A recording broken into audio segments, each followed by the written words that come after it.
श्री सत्यनारायण भगवान की जय।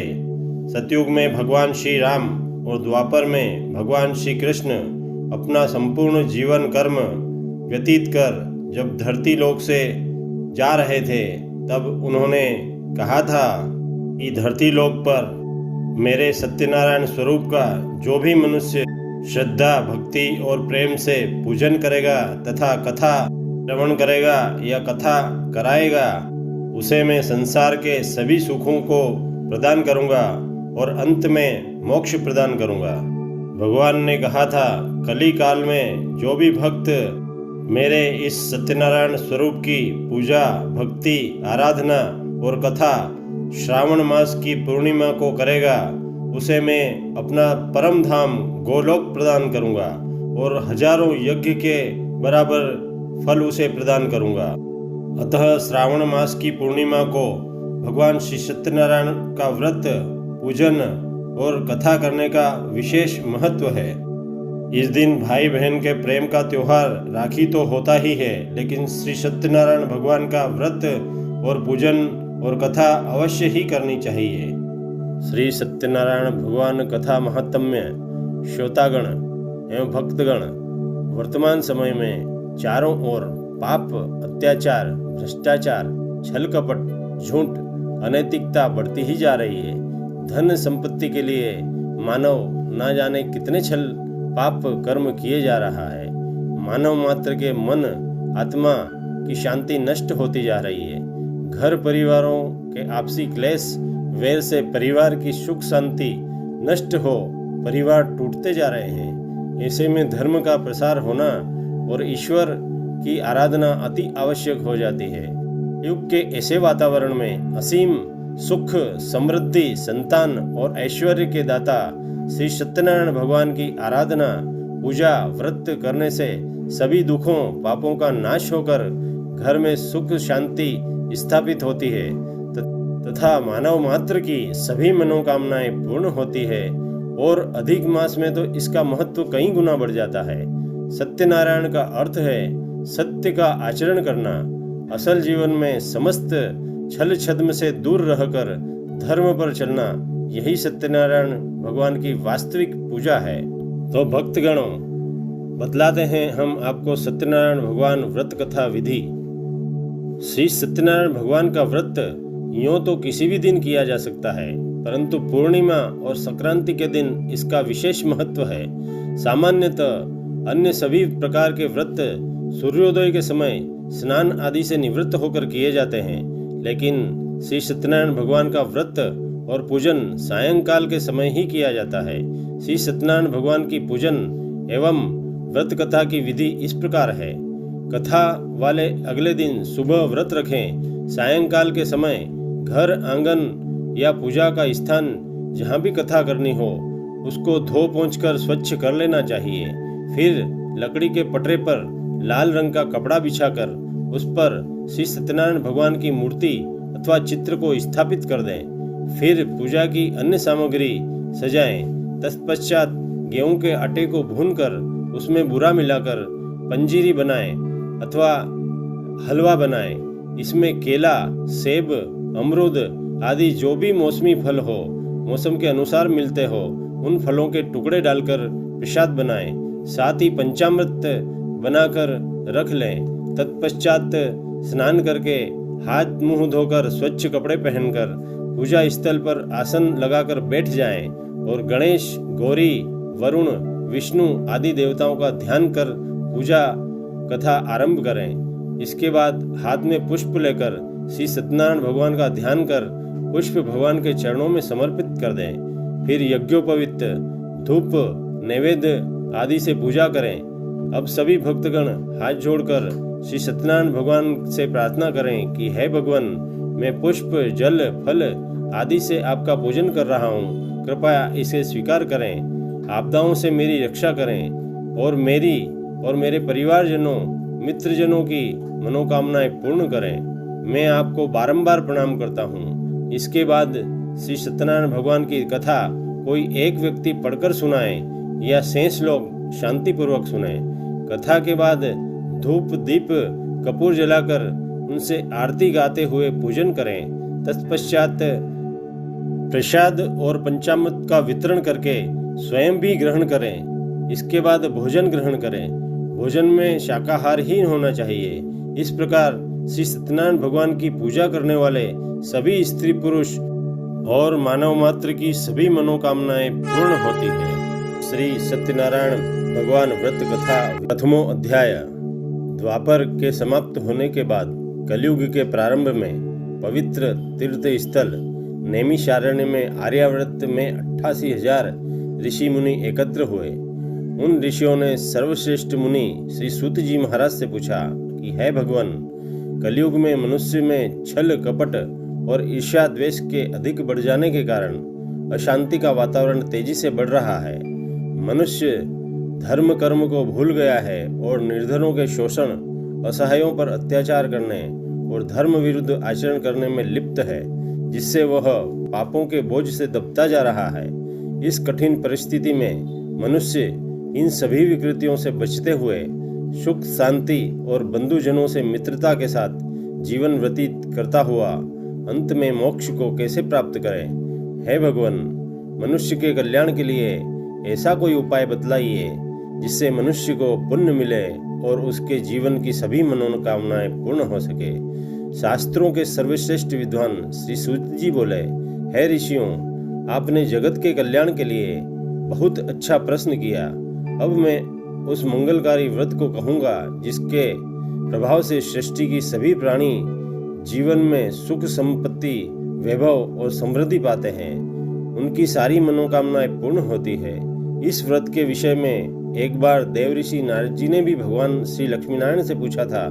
तब शेष साई श्री विष्णु भगवान ने नारद जी से जो कथा कही थी, उसकी कथा को मैं कहता हूँ, आप सभी ध्यानपूर्वक श्रवण करें। एक बार देवऋषि नारद मानव कल्याण की इच्छा के निमित्त विभिन्न लोगों में घूमते हुए पृथ्वीलोक पर पहुंचे। उन्होंने पृथ्वीलोक में घूमते हुए देखा कि कोई पुरुष बोझा ढो रहा है, कोई पैर कट जाने के कारण रास्ते में पड़ा हुआ है, कोई भीख मांग रहा है, किसी गरीब को अमीर सेठ कोड़े से मार रहा है, कोई नेत्रहीन ठोकर खाते हुए गिरता पड़ता जा रहा है। लोगों को अपने अपने कर्मों के अनुसार दुखों से पीड़ित देखकर वे बहुत व्यथित हुए और सोचने लगे कि इन सब प्राणियों के दुख किस प्रकार दूर होंगे। बहुत सोचने के बाद भी जब उन्हें मानव जाति के कष्टों को दूर करने का कोई उपाय न सूझा, तो उन्हें त्रिलोकीनाथ श्री भगवान विष्णु का ध्यान आया। तब देवऋषि नारद जी आकाश मार्ग से क्षीर सागर में शेषनाग की सैया की ओर चल दिए। उस समय श्री विष्णु भगवान किसी गहरी चिंता में मग्न थे। देवऋषि की वीणा के मधुर संगीत को सुनकर वह अपनी चिंता भूलकर पास ही बैठी श्री लक्ष्मी जी से बोले, हे प्रिय, वीणा की इस संगीत लहरी से मुझे नारद जी के आने का आभास हो रहा है। अभी श्री लक्ष्मी जी कुछ बोल ही पाती कि नारद जी आकाश मार्ग से उनके सामने उपस्थित हुए। नारद जी को अचानक आया हुआ देखकर श्री विष्णु भगवान ने मुस्कुराते हुए उनका स्वागत किया और उनके आने का कारण पूछा। नारद जी ने श्वेत वर्ण और शंख, चक्र, गदा, पद्म से सुसज्जित 4 भुजाओं वाले श्री भगवान विष्णु की ओर देखते हुए शांत स्वर में कहा, हे प्रभु, आप सर्वशक्तिमान हैं और सृष्टि का पालन करते हैं। मनुष्य का मन और वाणी भी आपके गुणों का वर्णन नहीं कर सकती। आप सर्वश्रेष्ठ और सर्वोपरि है। आपका न कोई आदि, न कोई मध्य और न ही अंत है। आप सृष्टि के कण-कण में विद्यमान हैं और अपने भक्तों के मनोरथ को पूर्ण करने वाले हैं। मैं आपको नमस्कार करता हूँ। मैं बारंबार नमस्कार करता हूँ। हे प्रभु। देवऋषि नारद जी की बात सुनकर श्री भगवान विष्णु मुस्कुराते हुए बोले, हे मुनि श्रेष्ठ, कृपया आपके आने का कारण निसंकोच होकर बताइए। विष्णु भगवान के इस प्रकार पूछने पर नारद जी ने कहा, हे प्रभु, पृथ्वी लोक पर जन्म लेने वाले मानव अपने अपने कर्मों के अनुसार भिन्न भिन्न योनियों में रहकर अनेक प्रकार के दुखों से पीड़ित हो रहे हैं। हे तीनों लोकों के स्वामी, मुझ पर कृपा करिए और ऐसा कोई उपाय बतलाइए जिससे उनका दुख दूर हो सके और वे सुख संपत्ति का भोग करते हुए मोक्ष को प्राप्त कर सके। इस पर सभी प्राणियों को जीवन देने वाले श्री भगवान विष्णु बोले, हे नारद, अब मैं ऐसा व्रत बतला रहा हूँ जिसके करने पर विश्व के सभी स्त्री पुरुष मानव को पापों से मुक्ति मिलेगी, निर्धनता दूर होगी और मनुष्य सुख संपत्ति के साथ आनंद पूर्वक जीवन यापन करेगा। इस व्रत को करने पर उसकी सारी मनोकामनाएं पूर्ण होगी। सारे प्राणियों के कष्टों को नष्ट करने वाला व्रत है श्री सत्यनारायण भगवान का व्रत। श्री सत्यनारायण भगवान के व्रत का पूर्णिमा और संक्रांति के दिन विशेष महत्व है। ऐसे किसी भी दिन स्वच्छ होकर स्नान कर सायंकाल में कोई भी मनुष्य श्री सत्यनारायण भगवान की पूजा करे और श्रद्धापूर्वक प्रसाद तथा चरणामृत पंचामृत ग्रहण करे तो परिवार सहित उसका कल्याण होगा, उसकी सारी मनोकामनाएं पूर्ण होगी और उसके घर में धन धान्य की कोई कमी नहीं रहेगी। कलयुग में मनुष्य के मोक्ष के लिए यही एकमात्र सरल व उत्तम उपाय है। इति श्री प्रथमो अध्याय समाप्त। श्री सत्यनारायण भगवान की जय। द्वितीय अध्याय। श्री सूत जी ने कहा, हे ऋषि मुनियों, अब मैं आपके सामने उस निर्धन ब्राह्मण की कथा का वर्णन कर रहा हूँ जिसने श्री सत्यनारायण जी भगवान का सबसे पहले व्रत किया और इस व्रत को करने से उस ब्राह्मण की निर्धनता दूर होने के साथ ही उसके सभी कष्ट दूर हो गए थे। आप सभी उसकी कथा को ध्यानपूर्वक श्रवण करें। प्राचीन काल में एक निर्धन ब्राह्मण काशी नगरी में रहता था। भिक्षा मांगकर वह किसी प्रकार अपना जीवन यापन करता था। जिस दिन भिक्षा नहीं मिलती थी उस दिन उसे भूखे पेट ही सोना पड़ता था। उसकी ऐसी दशा देखकर ब्राह्मणों से प्रेम करने वाले श्री सत्यनारायण भगवान एक दिन उस ब्राह्मण के समीप एक वृद्ध व्यक्ति का रूप धारण करके पहुंचे। वृद्ध व्यक्ति के रूप में उन्होंने उस ब्राह्मण से पूछा, हे ब्राह्मण देवता, तुम इस प्रकार घर घर भिक्षा मांगकर अनेकों कष्ट सहन करते हुए कैसे जीवन व्यापन कर रहे हो? वृद्ध व्यक्ति के इन वचनों को सुनकर ब्राह्मण बोला, हे मित्र, मैं बहुत ही निर्धन ब्राह्मण हूँ। आय का कोई साधन न होने के कारण मैं भिक्षा मांगकर किसी भी प्रकार अपना जीवन यापन कर रहा हूँ। यदि आप मेरी निर्धनता को दूर करने का कोई उपाय जानते हो तो कृपया करके मुझे बतलाइए। निर्धन ब्राह्मण के वचन सुनकर वृद्ध व्यक्ति ने कहा, हे मित्र, सत्यनारायण भगवान का व्रत कथा सुनने और प्रसाद ग्रहण करने मात्र से तुम्हारी निर्धनता अवश्य ही दूर होगी। श्री सत्यनारायण भगवान की पूजा करने से तुम्हारी सारी मनोकामनाएं भी पूर्ण होगी और तुम्हारे घर में धन संपत्ति की कोई कमी नहीं होगी। ब्राह्मण को व्रत करने का विधि विधान बतलाकर वृद्ध व्यक्ति के रूप वाले श्री सत्यनारायण भगवान वहां से कुछ आगे जाकर अंतर्ध्यान हो गए। तब उस निर्धन ब्राह्मण ने वृद्ध व्यक्ति के द्वारा बतलाए गए व्रत को करने का निश्चय किया। उस रात वह सो नहीं सका। वह व्रत के विषय में ही सोचता रहा और पूरी रात श्री सत्यनारायण भगवान का स्मरण करता रहा। प्रातःकाल उठकर श्री सत्यनारायण भगवान का व्रत रखने का निश्चय कर वह निर्धन ब्राह्मण भिक्षा मांगने के लिए निकल पड़ा। उस दिन ब्राह्मण को भिक्षा में बहुत पर्याप्त धन मिला। घर लौटकर उसने अपने आसपास के लोगों के साथ श्री सत्यनारायण भगवान की पूजा की और उन्हें व्रत कथा सुनाई। फिर सभी लोगों को प्रसाद देकर स्वयं भी प्रसाद ग्रहण किया। कुछ ही दिनों में उस ब्राह्मण की सारी निर्धनता दूर हो गई और उसके घर में धन धान्य और वैभव की वर्षा होने लगी। धनी हो जाने पर सब लोग उसका आदर करने लगे। श्री सत्यनारायण भगवान की कृपा से निर्धनता दूर हो जाने पर ब्राह्मण हर माह श्री सत्यनारायण भगवान का व्रत करने लगा। हे श्रेष्ठ मुनियों, श्री सत्यनारायण जी भगवान का व्रत और पूजा करने से उस निर्धन ब्राह्मण के सभी कष्ट दूर हो गए। उस ब्राह्मण से श्री सत्यनारायण भगवान की व्रत कथा सुनकर अन्य व्यक्ति भी उसका अनुसरण करते हुए व्रत और पूजा करने लगे। अब मैं आपको उन व्यक्तियों की भी कथा सुनाता हूँ जिनके कष्ट यह व्रत करने से दूर हुए। धन संपदा से संपन्न उस ब्राह्मण ने हर माह नियमित रूप से व्रत करते हुए जब अगले माह श्री सत्यनारायण भगवान का व्रत किया तो उस व्रत में बहुत से बंधु बांधव और मित्र भी सम्मिलित हुए। उसी समय जंगल से लकड़ियां काटकर लाता हुआ एक वृद्ध लकड़हारा भी वहां से गुजरा। बहुत तेज प्यास लगने की वजह से उस वृद्ध लकड़हारे ने जब जल पीने की इच्छा से लकड़ियों के गट्ठर को जमीन पर रखा और घर के आंगन में पहुंचकर उस ब्राह्मण से पूछा, हे ब्राह्मण देवता, आप किसका पूजन कर रहे हैं? इस व्रत को करने से क्या लाभ होता है? कृपा करके मुझको बतलाइए।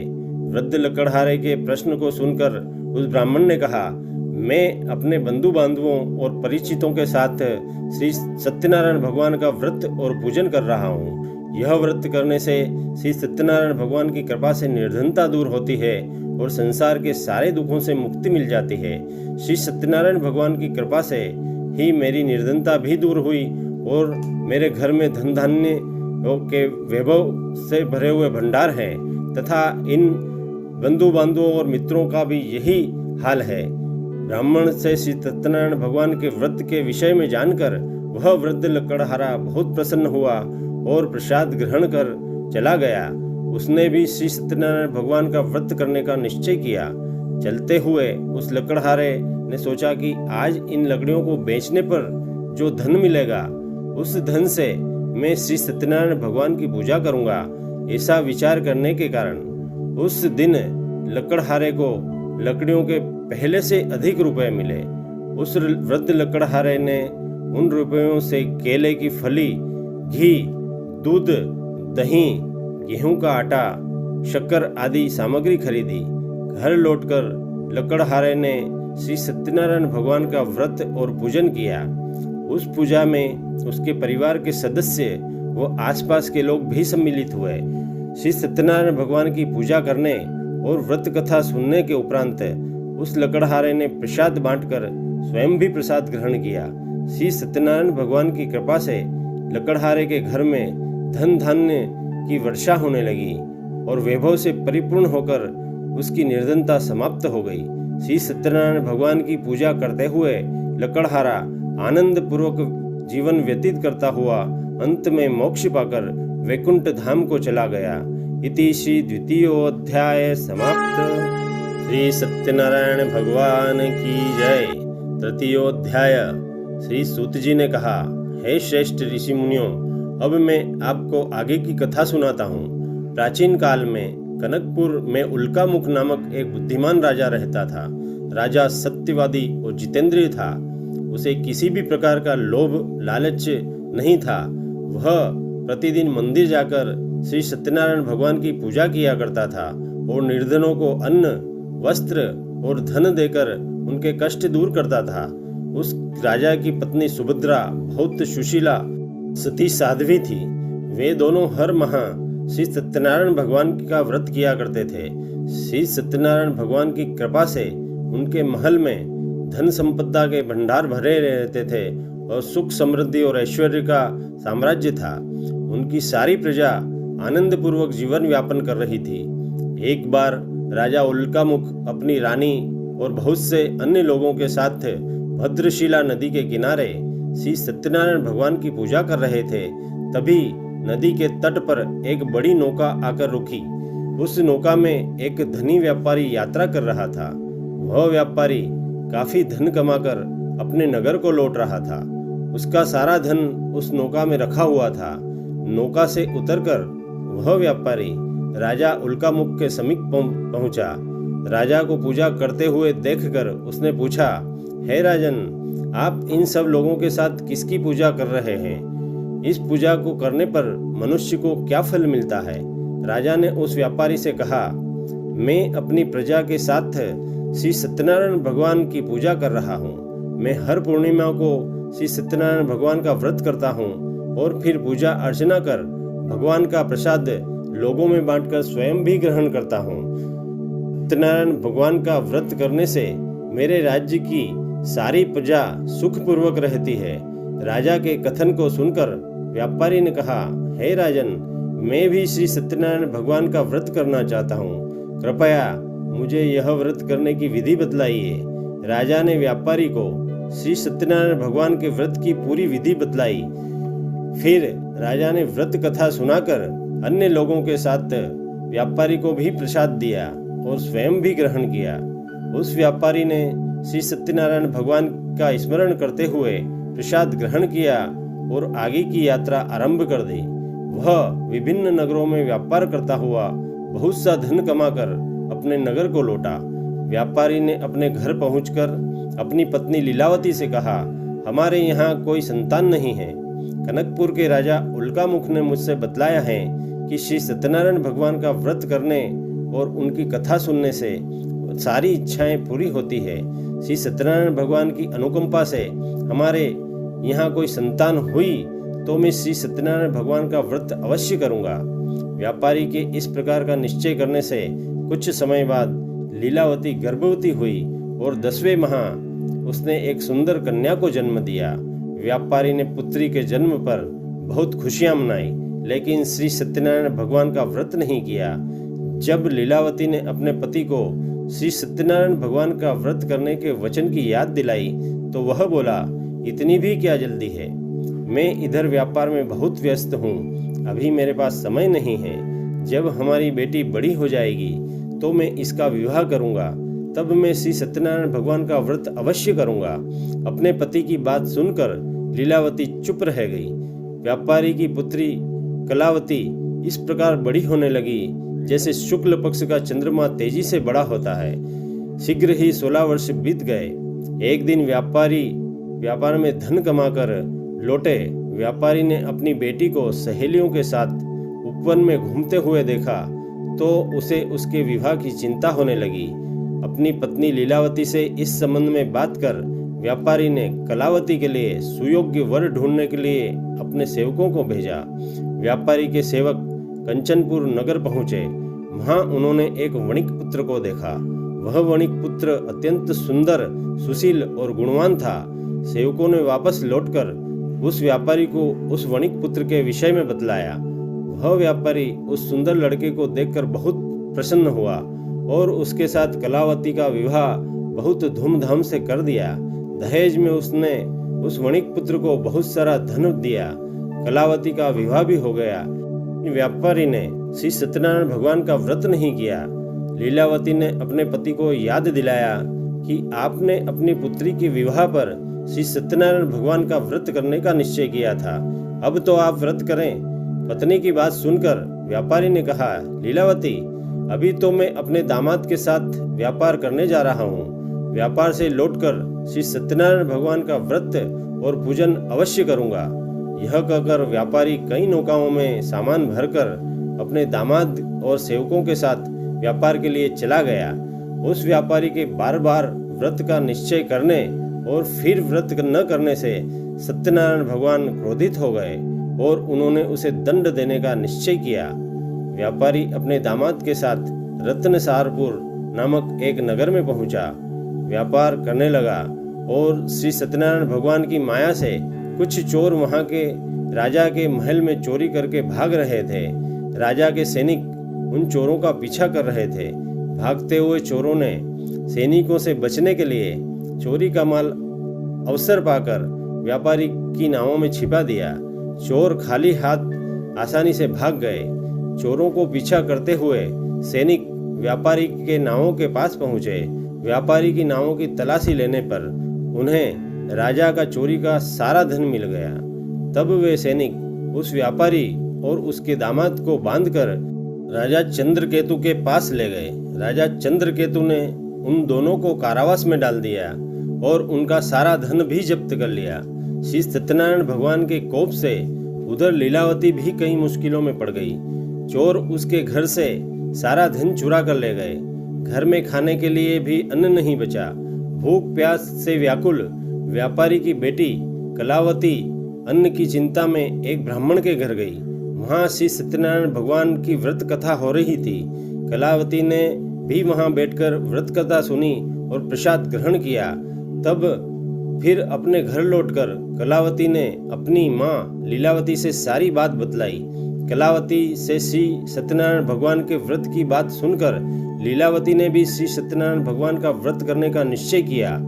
अगले दिन लीलावती ने अपने परिवार और आसपास के लोगों के साथ श्री सत्यनारायण भगवान का पूजन किया और फिर सबको प्रसाद बांटकर स्वयं भी प्रसाद ग्रहण किया। लीलावती ने अपने पति और दामाद के शीघ्र घर लौट आने की कामना से श्री सत्यनारायण भगवान का व्रत किया। लीलावती के विधि पूर्वक व्रत करने और प्रसाद ग्रहण करने से श्री सत्यनारायण भगवान प्रसन्न हो गए और उसकी मनोकामना पूरी की। उन्होंने राजा चंद्रकेतु को स्वप्न देकर कहा, हे राजन, वह व्यापारी और उसका दामाद बिल्कुल ही निर्दोष है। सुबह ही उन दोनों को छोड़ दो और उनका सारा धन भी लौटा दो, अन्यथा तुम्हारा सारा धन, वैभव और राज्य नष्ट कर दूंगा। इतना कहकर श्री सत्यनारायण भगवान अंतर्ध्यान हो गए। प्रातः होते ही राजा चंद्रकेतु ने अपने मंत्रियों और राज ज्योतिषी को रात के स्वप्न के बारे में बतलाया। सभी ने व्यापारी और उसके दामाद को छोड़ देने के लिए कहा। राजा चंद्रकेतु ने तुरंत उन दोनों को छोड़ दिया, उनका सारा धन भी लौटा दिया। इस प्रकार श्री सत्यनारायण भगवान की कृपा से वे दोनों खुशी खुशी अपने नगर की ओर चल दिए। इति तृतीयोध्याय समाप्त। श्री सत्यनारायण भगवान की जय। चतुर्थ अध्याय। श्री सूत जी बोले, उस व्यापारी ने अपने दामाद के साथ शुभ मुहूर्त में नौकाओं से रत्नसारपुर से प्रस्थान किया। लंबी यात्रा करने के बाद एक नगर के तट पर नौकाओं को रोककर दोनों ने भोजन किया और फिर विश्राम करने लगे। जब नदी किनारे वे दोनों विश्राम कर रहे थे, तभी श्री सत्यनारायण भगवान साधु के रूप में वहां पहुंचे और उन्होंने व्यापारी के समीप पहुंचकर पूछा, हे वणिक, तेरी नौकाओं में क्या सामान है? मन ही मन यह सोचकर कि दंडी साधु अवश्य ही कुछ मांगने की इच्छा से सामान के विषय में पूछ रहा है, व्यापारी ने झूठ बोल दिया, हे दंडी स्वामी, मेरी नौकाओं में तो बेलपत्र और पत्ते भरे हुए हैं। व्यापारी के झूठे वचन सुनकर श्री सत्यनारायण भगवान ने कहा, हे वैश्य, तुम्हारा वचन अवश्य ही सत्य होगा। इतना कहकर दंडी वेशधारी श्री सत्यनारायण भगवान वहां से चले गए। उधर वह व्यापारी दंडी साधु को वहां से खाली हाथ लौटाकर बहुत खुश हुआ, लेकिन अगले ही पल उसकी सारी खुशियां समाप्त हो गई। व्यापारी ने जब अपनी नौकाओं में बेल और पत्ते भरे हुए देखे तो वह विलाप करने लगा। रोते रोते व्यापारी मूर्छित होकर गिर पड़ा। कुछ देर बाद जब उसकी मूर्छा दूर हुई तो वह पुनः विलाप करने लगा। तब उसके दामाद ने कहा, आप दुखी मत होइए, यह सब उस दंडी साधु के श्राप की वजह से हुआ है, अतः हमें उसकी शरण में जाना चाहिए। वही साधु हमें इस विपत्ति से छुटकारा दिलाएंगे। दामाद के वचन सुनकर वह व्यापारी दंडी साधु को खोजने के लिए चल दिया। थोड़ी देर ढूंढने के बाद उन्हें एक वृक्ष के नीचे दंडी साधु के रूप में श्री सत्यनारायण भगवान फिर मिल गए। व्यापारी ने दंडी साधु के चरणों में गिरकर झूठ बोलने के लिए क्षमा मांगी। दंडी साधु रूपी भगवान सत्यनारायण ने कहा, हे वणिक, तेरे बार बार झूठ बोलने की वजह से ही मैंने तुझे इतना दंड दिया है। तूने बार बार श्री सत्यनारायण भगवान अर्थात मेरी पूजा का प्रण किया, लेकिन कभी पूजा नहीं की। तब व्यापारी ने हाथ जोड़कर कहा, हे भगवान, आप तो दीन दुखियों के कष्ट दूर करने वाले हैं, सबकी मनोकामनाएं पूरी करते हैं। मेरी इस गलती को क्षमा करें, मेरे अपराध को क्षमा कीजिए प्रभु। आपके रूप को तो ब्रह्मा आदि भी नहीं जान सकते, तो फिर भला मैं अज्ञानी कैसे आपकी लीला को समझ सकता हूँ। अब मैं सदैव ही श्री सत्यनारायण भगवान का व्रत और पूजन किया करूँगा। आप मुझ पर कृपा करिए। व्यापारी की क्षमा याचना सुनकर दंडी साधु रूपी भगवान ने उसे क्षमा कर दिया। तभी व्यापारी की नौकाओं में भरे हुए बेल और पत्ते पुनः धन धान्य में परिवर्तित हो गए। व्यापारी ने अपने दामाद और सेवकों के साथ अगले ही दिन श्री सत्यनारायण भगवान का व्रत और पूजन किया। सबको प्रसाद बांटकर स्वयं भी प्रसाद ग्रहण किया। फिर व्यापारी ने अपने नगर की ओर प्रस्थान किया। अपने नगर में पहुंचकर व्यापारी ने एक सेवक को अपने घर भेजा। सेवक ने उसके घर पहुंचकर लीलावती को व्यापारी के घर पहुंचने की सूचना दी। लीलावती और कलावती दोनों श्री सत्यनारायण भगवान की पूजा कर रही थी। पति और दामाद के लौट आने का समाचार सुनकर लीलावती ने पूजा पूरी करके प्रसाद ग्रहण कर अपनी बेटी कलावती से कहा, बेटी, मैं नदी किनारे अपने पति के दर्शन को जा रही हूँ, तू घर का काम पूरा करके आना। यह कहकर लीलावती नदी की ओर चली गई। पति से मिलने की खुशी में कलावती प्रसाद ग्रहण किए बिना ही घर से निकलकर नदी किनारे पहुंच गई। उसके प्रसाद ग्रहण न करने पर श्री सत्यनारायण भगवान क्रोधित हो गए। उन्होंने व्यापारी की नौकाओं को उसके दामाद सहित नदी में डुबो दिया। अपने पति को वहां न पाकर कलावती जोर जोर से रोने लगी। तब व्यापारी ने कहा, पुत्री, अवश्य ही तुझसे कोई भूल हुई है जिससे श्री सत्यनारायण भगवान ने तुझे यह दंड दिया है। तब व्यापारी ने श्री सत्यनारायण भगवान से प्रार्थना की, हे भगवान, मेरे परिवार के किसी सदस्य से कोई भूल हुई हो तो उसको क्षमा कर देना। उसी समय बादलों के गरजने की आवाज के साथ ही आकाशवाणी हुई, हे वणिक, तेरी पुत्री मेरा प्रसाद ग्रहण किए बिना ही चली गई, इसलिए इस भूल के कारण ही तुम्हारी नावों के साथ साथ तुम्हारा दामाद भी नदी में डूब गया है। यदि अभी घर पहुंचकर तेरी पुत्री प्रसाद ग्रहण करके वापस आए तो ही उसे पति के दर्शन होंगे, डूबी हुई नौकाएं भी जल के ऊपर आ जाएगी। कलावती ने ऐसा ही किया। उसके प्रसाद ग्रहण करके वापस लौटते ही नौकाएं जल के ऊपर आ गई। व्यापारी का दामाद भी सुरक्षित नदी के बाहर निकल आया। श्री सत्यनारायण भगवान की कृपा से व्यापारी की सारी खुशियां फिर से लौट आई। घर लौटकर व्यापारी ने अपने परिवार और बंधु बांधवों के साथ श्री सत्यनारायण भगवान की पूजा की और सबको प्रसाद बांटकर स्वयं भी प्रसाद ग्रहण किया।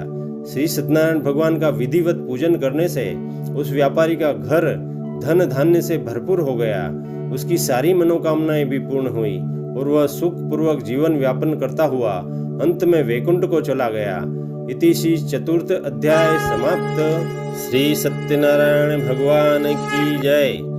पंचम अध्याय। श्री सूत जी बोले, हे ऋषि मुनियों, मैं एक अन्य कथा भी सुनाता हूँ। आप सभी चिंता मुक्त होकर यह कथा सुनो और जीवन में इस कथा का आचरण करो। कौशलपुर में तुंगध्वज नाम का एक राजा था। उसके नगर की प्रजा उसकी छत्र छाया में सुखपूर्वक रह रही थी। वह राजा अपनी प्रजा के सुख दुख का बहुत ध्यान रखता था, लेकिन एक बार उसने भी श्री सत्यनारायण भगवान का प्रसाद ग्रहण नहीं किया। तब सभी को चिंता मुक्त करके धन संपत्ति के भंडारों को भरकर प्राणियों को जीवन के सारे सुख देने वाले श्री सत्यनारायण भगवान ने राजा को प्रसाद न ग्रहण करने का दंड दिया। एक दिन तुंगध्वज जंगल में हिंसक जानवरों का शिकार करने के लिए गया था। शिकार के पीछे तेजी से घोड़ा दौड़ाते हुए वह अपने सैनिकों से अलग हो गया। राजा ने कई हिंसक जानवरों का शिकार किया। शिकार की दौड़ धूप से वह बहुत अधिक थक गया था।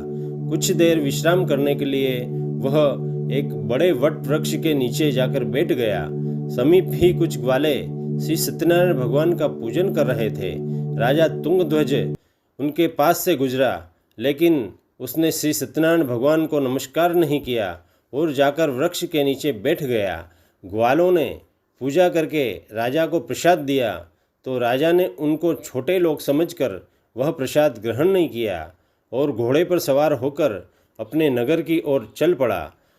नगर में पहुंचकर राजा को अनेकों प्रकार के अपशकुन दिखलाई देने लगे। महल के पास पहुंचते ही राजा बुरी तरह चौंक गया। महल में आग लग गई थी। जल्द ही पूरा महल जलकर खाक हो गया और नष्ट हो गया। श्री सत्यनारायण भगवान के कोप से राजा का सब कुछ नष्ट हो गया। तब राज ज्योतिषी ने राजा से कहा, हे राजन, आपसे अवश्य ही कोई भूल हुई है। अगर आप उस भूल का प्रायश्चित कर लेंगे तो सब कुछ पहले की तरह हो जाएगा। राजा को तुरंत अपनी भूल का ध्यान आ गया। फिर मंदिर में जाकर राजा ने श्री सत्यनारायण भगवान से क्षमा मांगी और उनकी पूजा की। पूजा के बाद प्रसाद ग्रहण करने पर श्री सत्यनारायण भगवान की कृपा से राजा का महल पहले की तरह ही प्रकट हो गया। महल में रानी, पुत्र, पुत्री आदि भी सकुशल मिल गए। फिर राजा दीर्घकाल तक श्री सत्यनारायण भगवान की पूजा करता रहा। उसकी पूजा करने और प्रसाद ग्रहण करने से राजकोष बढ़ता गया। राजा ने भी प्रजा के सुखों के लिए उस धन का खूब उपयोग किया, लेकिन श्री सत्यनारायण भगवान की अनुकंपा से उसके राजकोष में कभी कोई कमी नहीं हुई। जीवन के सभी सुखों को भोगकर अंत में राजा तुंगध्वज वैकुंठ धाम को गया और मोक्ष को प्राप्त किया। इस प्रकार जो भी व्यक्ति श्री सत्यनारायण भगवान का व्रत और पूजन करता है उसके सारे दुख और चिंताएं दूर हो जाती है। उसके घर में धन धान्य के भंडार भरे रहते हैं। पूरा परिवार आनंदपूर्वक जीवन यापन करता है। श्री सत्यनारायण भगवान की कृपा से सारी विपत्तियां दूर हो जाती है।